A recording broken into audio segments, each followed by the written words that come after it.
Sahabat Maku Cakra, kali ini kita ada di Saung KCJ, kedatangan kawan kita ini, Pak pengacara Lingkar Geni juga ada di sini.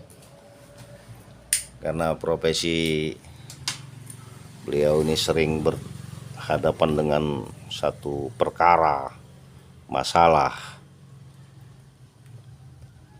selaku insan ketenangan cakra jiwa. Saya hendak sedikit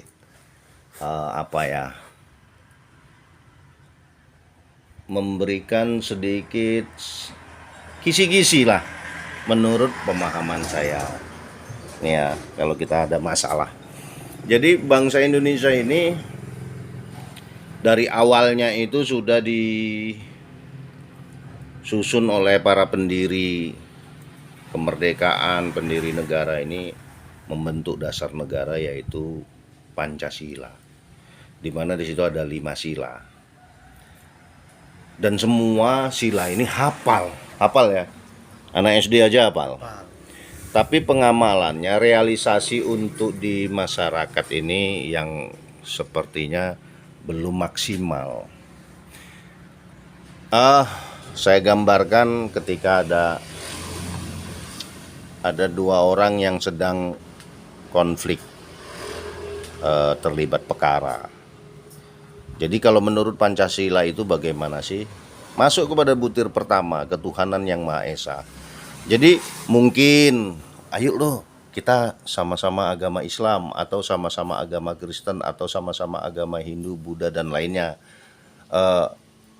mengedepankan mencari solusi damai, solusi yang meringankan konflik atau sampai menghilangkan konflik itu dengan dasar keagamaan dulu, ketuhanan. Oh ternyata enggak, ini lain agama, yang satu agama A, satu agama B. Masuk kepada sila kedua, kemanusiaan yang adil dan beradab. Kita ini sama-sama manusia loh, sama-sama punya perasaan loh. Kalau saya dibeginiin gimana? Kalau kamu dibegituin gimana? Kemanusiaannya. Dari sisi manusia belum juga putus. Masuk kepada persatuan Indonesia. Ayo loh, kita ini sama-sama bangsa Indonesia. Masa sih seperti ini nggak bisa selesai? Nah kalau masih juga nggak selesai, baru kita masuk ke sila yang keempat. Masing-masing mengirimkan perwakilan untuk bermusyawarah. Ya kan, untuk bermusyawarah, mungkin kirim kepala desa, mungkin kirim orang yang lebih mengerti.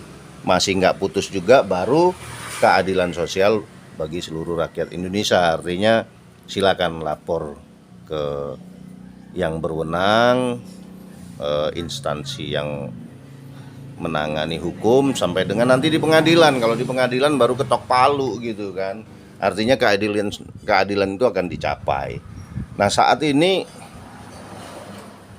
Pancasila itu, burung Garuda itu oleh masyarakat kita itu dibuat jongkir. Kalau ada masalah pertama langsung laporan, mencari keadilan. Nah, jadi sila kelima duluan. Setelah ditangkap sama aparat yang berwajib, datang perwakilan, sila keempatnya. Mungkin nego-nego. Baru menceritakan bahwa kita ini bangsa Indonesia gini-gini, baru sila ketiganya.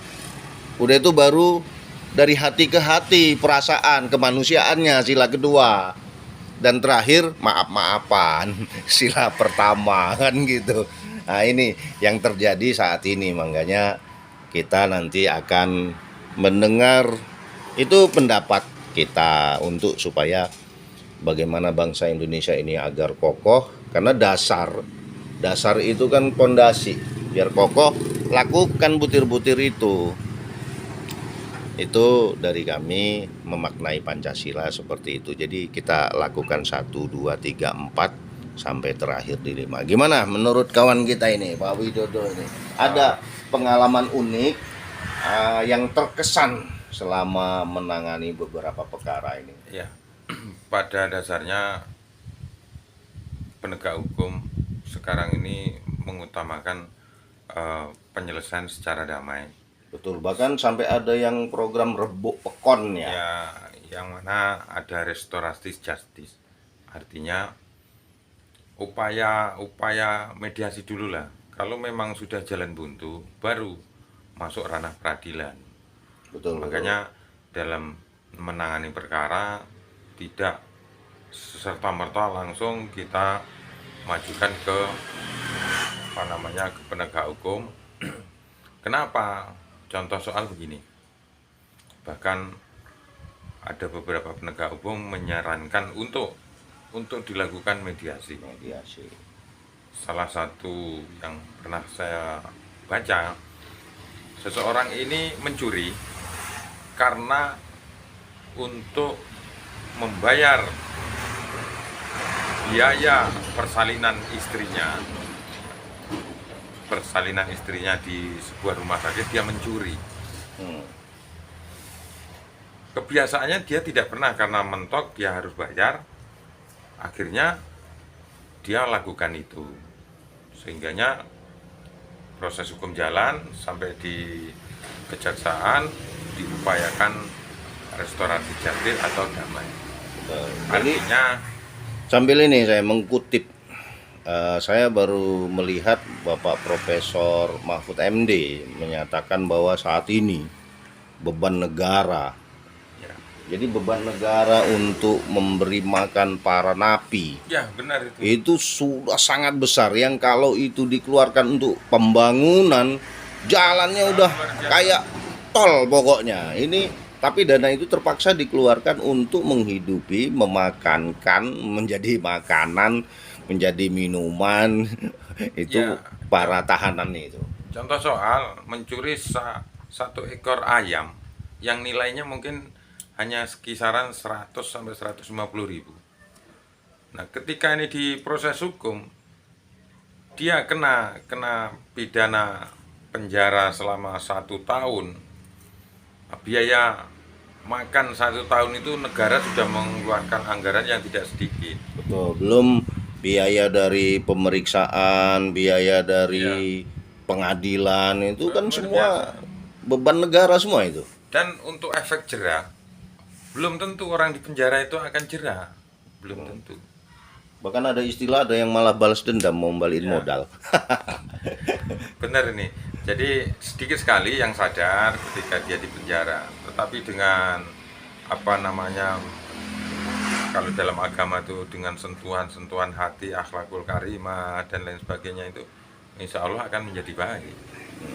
Jadi sama, saya pernah mendengar satu kisah. Dia ini cuman pencuri ayam gitu kan. Begitu masuk penjara ternyata berkenalan dengan perampok. Keluarnya bukan jadi pencuri ayam lagi, dia jadi perampok lah ya.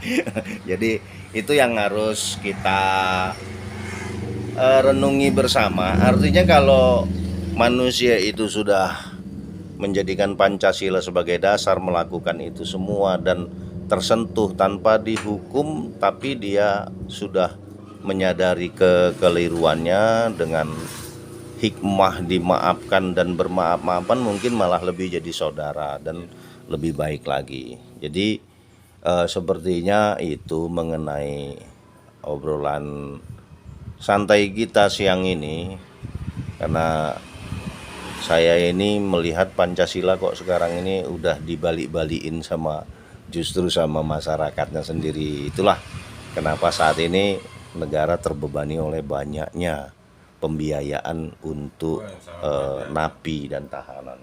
Tuh, lingkar gini ya. Susah, mungkin sudah mau kiamat. Itu sahabat Magu Cakra, obrolan Satu santai. hal yang perlu Apa? saya sampaikan bahwasanya bukan berarti yang bersalah tidak dihukum. Benar. Kecuali memang sudah berulang kali melakukan tindak Ya, kejahatan, tindak pidana, ya memang harus menjalani hukuman. yang kita Ada sebutkan ini kan beberapa hal, langkah-langkah untuk ada mencari beberapa hal solusi perkara awal. yang memang harus dihukum. Betul. Kalau itu pidana murni. Kalau memang seringan, upayakanlah dengan duduk bersama, damai. Damai itu kan indah. Demikian.